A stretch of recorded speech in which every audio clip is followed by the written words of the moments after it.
नमस्कार, आदाब।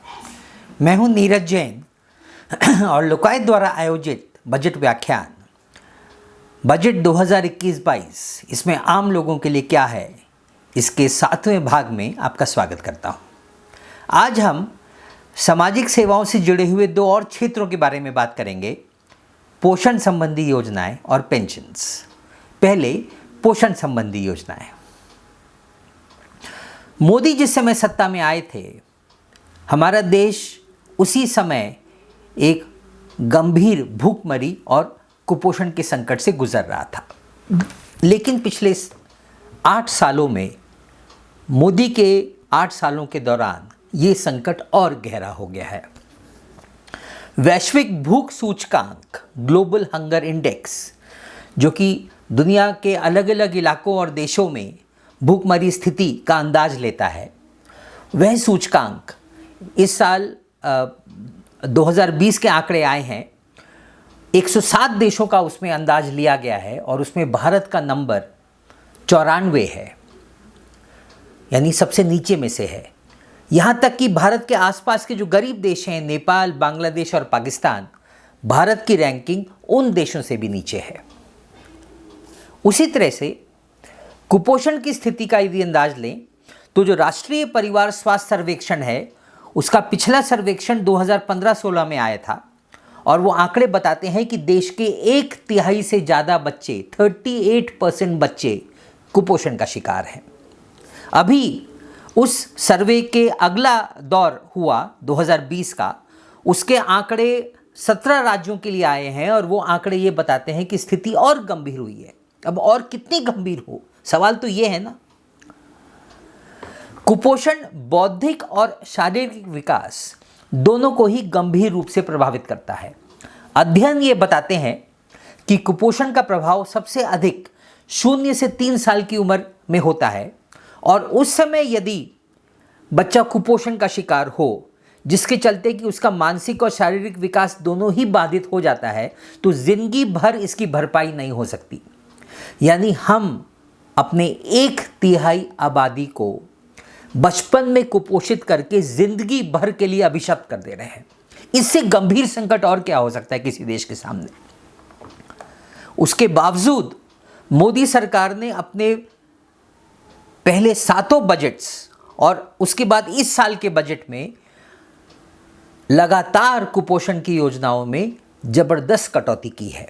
सबसे पहले खाद्यान्न सब्सिडी के बारे में बात करें। यह योजना, फूड सब्सिडी जिसको बोलते हैं, या खाद्यान्न सब्सिडी, वो नेशनल फूड सिक्योरिटी एक्ट यानी राष्ट्रीय खाद्य सुरक्षा अधिनियम, जो 2013 में यूपीए सरकार के दौरान संसद ने पारित किया था, यह अधिनियम, इस कानून के तहत देश के 67% लोगों को, 67% लोगों को बहुत सस्ते में 3 रुपये में चावल, 2 रुपये में गेहूं और 1 रुपये में मोटा अनाज, देश के 67% लोगों को 5 किलो प्रति व्यक्ति अनुदानित दरों पर दिया जाएगा। यह इसका प्रावधान है। उस समय भाजपा विपक्ष में थी। उन्होंने इसका आलोचना की और कहा कि इसका सार्वत्रिकरण होना चाहिए, देश के सारे लोगों को उपलब्ध होना चाहिए और इतना ही नहीं, इसका विस्तार भी होना चाहिए, यानी उसमें और जरूरी खाद्यान्न जैसे कि खाद्य तेल और दालें भी शामिल होनी चाहिए।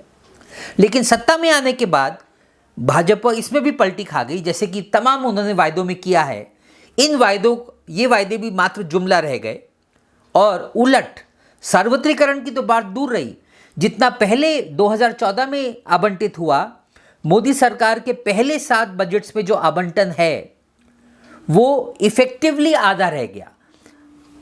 जो कुल बजट में फूड सब्सिडी के लिए आवंटन किया जाता है वो 2014-15 के वास्तविक आंकड़ों में 7.1% था, 7.1%। वो ये चार्ट देखिए, 2020-21 के बजट अनुमान में वो घट के 3.8% रह गया। उसके बाद जैसे आप इस चार्ट में देख सकते हैं, संशोधित अनुमान में सरकार ने खर्चा अचानक बढ़ाया और उसका कारण था लॉकडाउन। लॉकडाउन के चलते चूंकि देश भयंकर संकट से गुजर रहा था, तो जो थोड़े बहुत राहत कार्य सरकार ने किए, उनमें से एक महत्वपूर्ण घोषणा ये की कि जो भी लोग राष्ट्रीय खाद्य सुरक्षा के तहत जो उसके लाभार्थी हैं, यानी जिनके पास वो राशन कार्ड्स हैं, उस 67% आबादी को सरकार और अतिरिक्त 5 किलो खाद्यान्न मुफ्त में उपलब्ध कराएगी। और यही कारण है कि 2020-21 का जो संशोधित अनुमान है, जो इस साल के बजट आंकड़ों में उपलब्ध है, वो दिखाता है कि इसके तहत जो कुल एलोकेशन है, कुल आवंटन है, वो तिगुना हो गया है, 4.22 लाख करोड़ हो गया है, जबकि बजट अनुमान था सिर्फ 1.16 लाख करोड़। अब क्योंकि सरकार ये मान रही है कि देश फिर सामान्य नॉर्मल की तरफ जाने लगा है, अर्थव्यवस्था फिर विकास की तरफ बढ़ने लगी है, तो इस साल के बजट में फूड सब्सिडी के लिए जो बजट आवंटन है वो फिर घटाकर लगभग आधा कर दिया है। इस साल का बजट आवंटन है 2.4 लाख करोड़। कुल बजट परिव्यय की तुलना में यह 2014 के बजट से भी कम है। आने वाले सालों में सरकार असल में खाद्यान्न सब्सिडी पूरी तरह से समाप्त करने की तरफ बढ़ना चाहती है। नीति आयोग ने सिफारिश कर दी है कि फिलहाल देश की कुल आबादी का 67% को जो फ़ायदा मिलता है खाद्यान्न सब्सिडी का, वह घटाकर 50% पे ले आया जाए, और उसके बाद आने वाले सालों में सरकार इसको इस तरह से और कम करना चाहती है कि वो पूरी राशन व्यवस्था समाप्त करके लोगों को उनके बैंक खातों में कैश ट्रांसफर्स देना चाहती है। जो 3 कृषि कानून सरकार ने पारित किए हैं, जिसके खिलाफ किसान देश भर में पिछले कई महीनों से आंदोलन कर रहे हैं, उनका एक महत्वपूर्ण उद्देश्य ये है कि अनाज का प्रोक्योरमेंट मंडियों से सरकार समाप्त करके और लोगों को कैश ट्रांसफर्स दे, और फिर धीरे धीरे ये कैश ट्रांसफर्स भी कम हो सकते हैं, जैसे कि गैस सब्सिडी के मामले में हुआ है। अब हम बाकी पोषण संबंधी योजनाओं के बारे में थोड़ी बात करते हैं। हमारे देश में पिछली सरकारों ने गर्भवती महिलाएं और छोटे बच्चों के लिए कई पोषण संबंधी योजनाएं घोषित की थी। उनका बजट नाकाफ़ी था, ये सही बात है, लेकिन मोदी सरकार ने सत्ता में आने के बाद उनके इन बजट्स में और ज़्यादा कटौती कर दी है। उनकी कुछ महत्वपूर्ण योजनाओं के बारे में बात करें। पहला है आंगनवाड़ी सेवाएं। ये शायद इन योजनाओं में से सबसे महत्वपूर्ण योजना है, जिसमें माताओं और 6 साल से कम उम्र के बच्चों के लिए स्वास्थ्य, शिक्षण और पूरक पोषण उपलब्ध कराया जाता है। अपने पहले 7 बजट्स में मोदी सरकार ने इस योजना में 30% की कटौती कर दी है। मध्याह्न भोजन योजना, यह भी एक महत्वपूर्ण पोषण योजना है, जिसका उद्देश्य देश में बच्चों में जो कुपोषण है उससे मुकाबला किया जाए और स्कूलों में बच्चों का नामांकन और बच्चों की उपस्थिति में सुधार किया जाए। उसके लिए यह योजना स्कूल में जाने वाले बच्चों को भोजन की व्यवस्था करती है। इसके बजट में, अपने पहले 7 बजट्स में, मोदी सरकार ने लगभग 50%, लगभग आधे पर इसका बजट आ गया है वास्तविक अर्थों में। यानी यह देश अपने बच्चों को पौष्टिक भोजन भी उपलब्ध कराने के लिए खर्चा करने को तैयार नहीं है। तीसरी योजना है प्रधानमंत्री मातृत्व वंदना योजना। यह योजना राष्ट्रीय खाद्य सुरक्षा अधिनियम, जो जिसकी हमने पहले चर्चा की थी, यह योजना उसके तहत आती है, जिसमें कि हर गर्भवती और स्तनपान करने वाली महिला को 6,000 रुपये महीने का एक मुश्त भत्ता दिया जाता है। लेकिन भाजपा सत्ता में आने के बाद उन्होंने 3 साल इस योजना को लागू ही नहीं किया।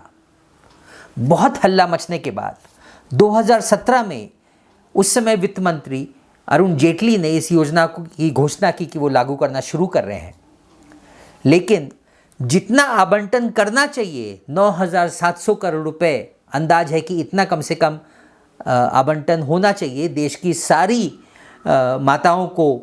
यह रकम यदि दी जाए तो उसके लिए इतना लगेगा। उन्होंने उसके लिए जो कुल खर्चा बजट एलोकेट किया वो मात्र 2,500 करोड़ रुपए किया। यानी सरकार इस देश की सारी माताओं को भी यह छोटी रकम 6,000 रुपये उपलब्ध कराने को तैयार नहीं है। इस साल के बजट में मोदी सरकार ने इन सारी योजनाओं को और कई योजनाओं के साथ मिलाकर इकट्ठा बजट प्रस्तुत किया है, जैसे कि आप इस चार्ट में देख सकते हैं। अब यदि हम इन सारी योजनाओं को इकट्ठा करके पिछले साल से तुलना करें तो हम क्या पाते हैं कि आंगनवाड़ी सेवाएं को 3 और योजनाओं के साथ शामिल किया गया है। उनका इस साल का कुल बजट 20,100 करोड़ रुपए है, जबकि पिछले साल सिर्फ आंगनवाड़ी सेवाओं के लिए 20,500 करोड़ रुपए का बजट था। यानी इन सारी पोषण योजनाओं में इस साल और कटौती होने वाली है। उसी तरह से मातृत्व लाभ योजना को भी और कुछ योजनाओं के साथ इकट्ठा कर दिया गया है और उसका जो इस साल का कुल बजट है वो है मात्र 2,500 करोड़ रुपए, जबकि पिछले साल सिर्फ प्रधानमंत्री मातृ वंदना योजना का बजट उतना था 2,500 करोड़ रुपए। यानी इन सारी योजनाओं में भी इस साल कटौती होने वाली है। अब हम बजट में पेंशन संबंधी आवंटन के बारे में बात करें। हमारे देश में 90% से ज़्यादा लोग असंगठित क्षेत्र में काम करते हैं। जो हमारे देश में उनको सामाजिक सुरक्षा उपलब्ध कराने का मुख्य कार्यक्रम है, उसका एक काफ़ी लंबा चौड़ा नाम है राष्ट्रीय सामाजिक सहायता कार्यक्रम। लेकिन इसके लिए जो बजट में आवंटन है वो लज्जाजनक है। 2014-15 के बजट में मोदी सरकार ने इस देश के लगभग 36 करोड़ गरीब लोगों के लिए जो कुल बजट आवंटित किया वो था 10,600 करोड़ रुपए, जिसका मतलब ये हुआ कि प्रति व्यक्ति प्रति साल सरकार 300 रुपए की सहायता उनको उपलब्ध कराएगी। पिछले 8 बजट्स में यह रकम और घटाकर इस साल वो सिर्फ 9,200 करोड़ रुपए रह गई है, जिसका मतलब है कि वास्तविक अर्थों में इस बजट में लगभग 50% की कटौती हुई है और अब प्रति व्यक्ति प्रति साल सरकार लगभग 250 रुपए की सामाजिक सुरक्षा उपलब्ध कराएगी। इसमें जो सरकार की सबसे महत्वपूर्ण योजना है उसका नाम है इंदिरा गांधी वृद्धावस्था पेंशन योजना, जिसके तहत सरकार 60 साल के ऊपर के हर गरीब व्यक्ति को, यानी जिसके पास बीपीएल कार्ड है, गरीबी रेखा से नीचे वाला जो कार्ड मिलता है, जिनके पास वो कार्ड है उनको 200 रुपये महीना, इतनी बड़ी रकम पेंशन के रूप में उपलब्ध कराती है। यह पेंशन की रकम 2007 में तय की गई थी। इसका मतलब है कि पिछले 14 साल से यह उतनी ही रह गई है। तो महंगाई यदि 8% के हिसाब से कैलकुलेट किया जाए तो इसका आज जो वास्तविक इसकी कीमत है वो मात्र 90 रुपये रह गई है। यह है हमारे देश की सरकार का इस देश के गरीबों के प्रति रवैया। तो दोस्तों, आज के लिए इतना ही। धन्यवाद।